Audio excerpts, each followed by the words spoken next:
Yo guys, what's going on? Welcome back to another weekly forecast, and in this video we're going to be running through gold, we're going to be running through Nasdaq, and we're going to be seeing how the sort of Jackson Hole from Friday impacts the market going into this week. Now, if you start off by looking at the calendar, yes, it was potentially will be the last week of the month, so we're likely to see some interesting price action on Friday. But Thursday and Friday is only high impact news. Monday, Tuesday, Wednesday can be quite a bit quiet. So we'll see exactly how price reacts off Jackson Hole. As you can see from Friday's manual intervention, where we had an immediate spike up as soon as Powell decided to say good morning, and price basically decided to run through all the bearish PD arrays that we have here, which have now flipped into bullish PD arrays, as you can see, because they've been inverted as prices closed above them. Right, so as obviously we switched back to gold because we knew that the gold was sort of consolidating within this whole region, right? And it was bouncing between these two PD arrays. This was a bearish PD array at that point, and this was the bullish PD array I was using. You can see how price just went straight through it, and then price is basically just tapped below it and immediately came back above, closed back above, and used it as support, and then that's when we ended up getting that big push, right? You can see that the liquidity was being generated here on Thursday, basically based off Thursday, and then Friday we ended up sweeping that liquidity, those equal lows there, tapped into this area here, and then that's when price decided to basically close back above, changing the state, and then at basically right where that speech was at 10 a.m. price decided to go and fly towards the upside. Now, this here at the moment would be my indication that price is now switching into a buy program, and price is likely to target higher levels of liquidity, so the drawn liquidity would be higher. Now, if we start off on the daily time frame, we'll be able to see that what the price did from NFP at the start of the month. You can see that price dropped lower here and immediately started pushing towards the upside.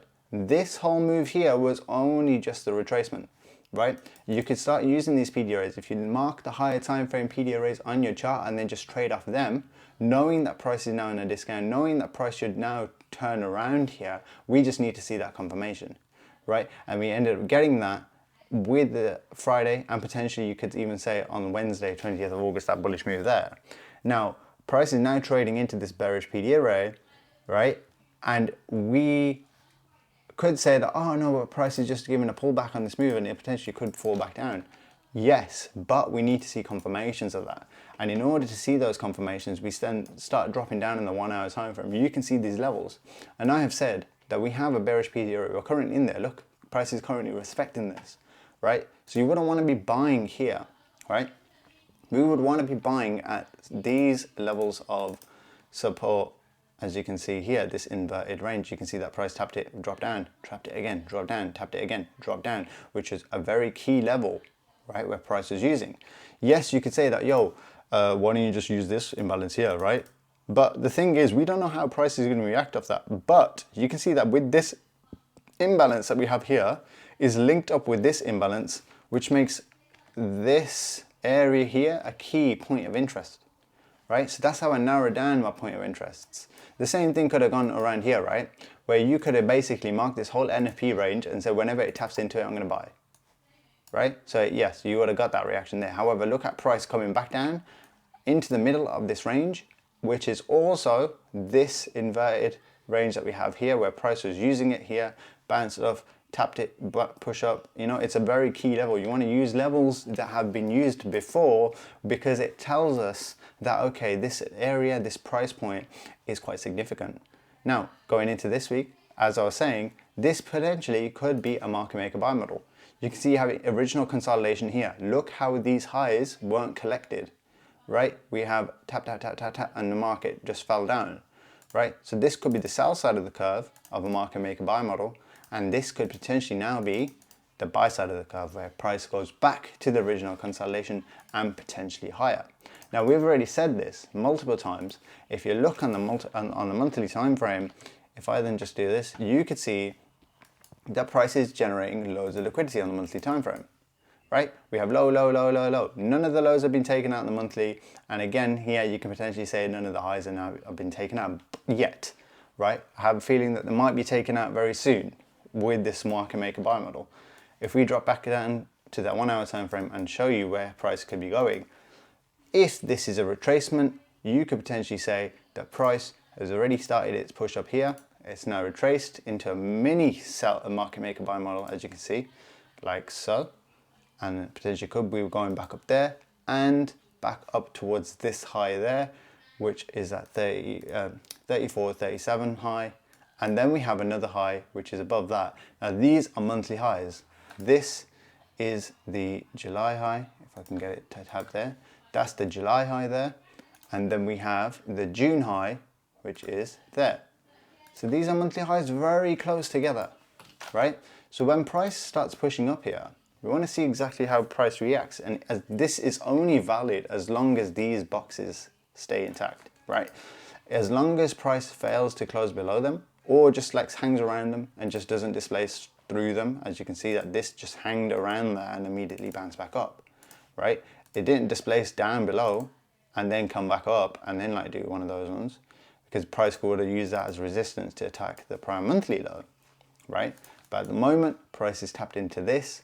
We want to see what happens. If price pulls back here and holds here and the timing's right and it matches your strategy, this could be a potential buy play to push price back up above the Friday high, the last week's high, right? And then if price closes back above here, then this would be used as that resistance. Why? Because this was used as resistance here, and now it potentially could be used as support, and it will turn into a bullish PD array, right? This is quite simple. This is the way I sort of mark my PD arrays, and it keeps things quite clean as well, because we know that these are the significant point of interests, and then when you drop down in the lower time frame, you can then find those bullish moves or these bearish moves within those zones, right? So those are my bullish plays. Now again, if price wants to sort of do a full reversal and attack that prior monthly low or attack these lows right here, we want to see price start closing back below this area here. And then this potentially could be used as support to push price lower. And then once price gets back into this, we could see a potential another bullish move or something like that. But if price closes back below here, then we just continue that move back down and price can potentially roll over. But we want to see exactly what this move was for. Was it to kick price into a buy program to continue its move higher now? Or is this just a kick up, manipulation move to kick price even lower? So I want to see what that reaction is. That we don't know for certain, but what we do know is price has now switched into a buy program. So that's my view on gold. Let's switch over to NQ. Right, we are back at NQ at the moment, and I was showing this, little image on my free channel. I'm not sure if I've got it right here. You can see that the whole of August, right, is pretty much market maker models, right? Yes, I see market maker models all the time, and you can see loads of little ones on this whole, higher time frame market maker sell model. You can see that the price started from this area here and pushed up, where you ended up getting the smart money reversal here. Price confirmed it as price closed below that. Can I zoom in here?